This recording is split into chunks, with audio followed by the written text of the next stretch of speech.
Welcome to this series where we're talking about opportunities. In the previous video, we looked at how opportunities can come about in negative situations. Today, let's look at some of those examples from the past.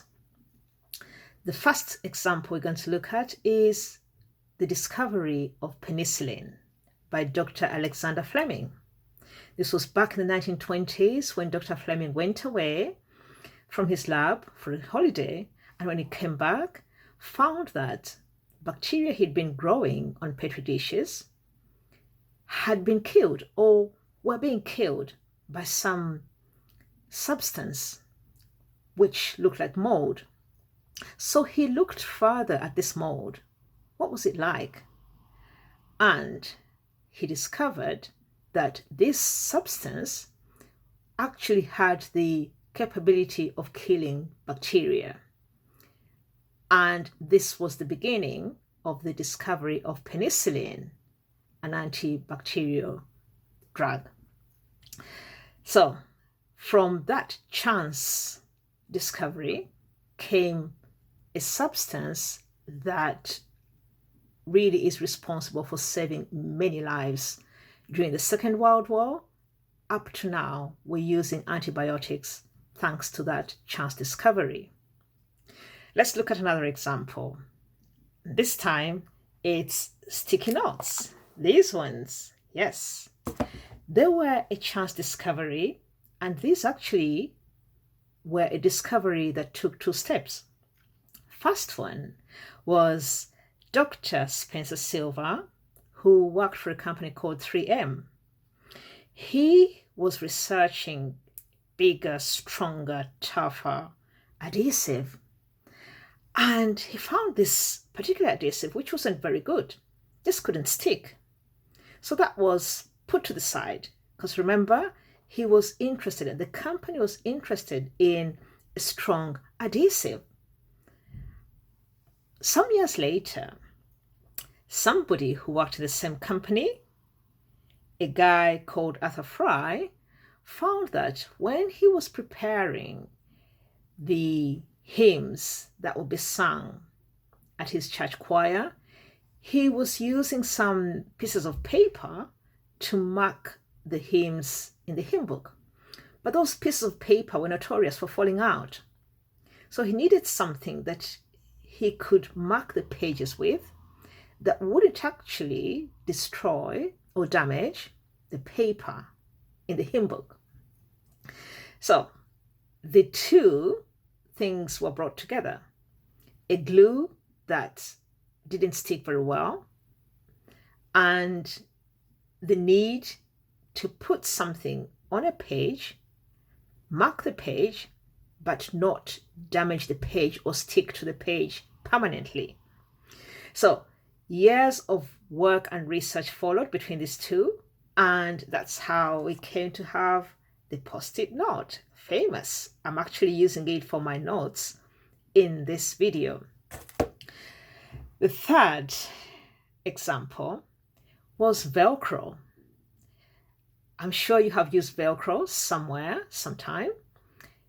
Very commonly used in clothing, on shoes. So sometimes, especially for children, when you don't want to use shoelaces, their trainers can be fastened with Velcro.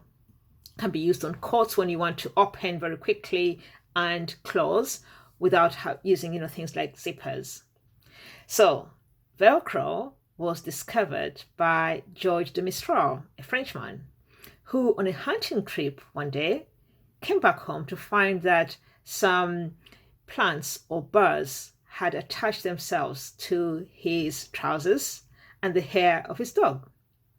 Being a curious man, he decided to investigate and look closely at these birds, and found with a microscope that they contained in them some hooks that they used to attach to fabric or hair.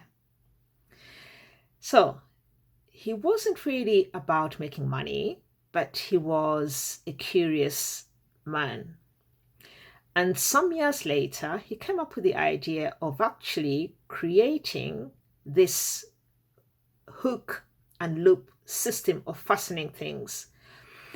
But when he took his idea around to clothes manufacturers and other people, the ones that interested thought, well, really, everyone wants something that fastens and stays, not something that you put together and then just tear apart so quickly. Now, it wasn't until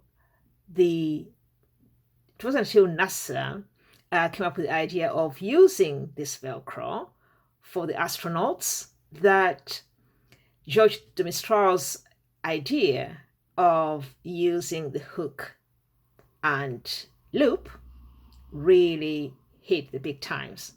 So even though he had discovered it a long time ago, it took some years, first of all, for industries to accept it, and also for it to become a famous way or an alternative way of fastening clothes and other items that we wear.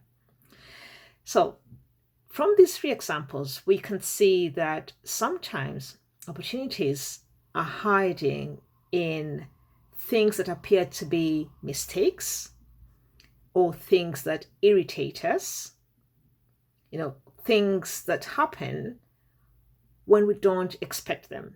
So it's really up to us to look closely when negative situations present themselves to us and ask, is there something good or positive in this situation?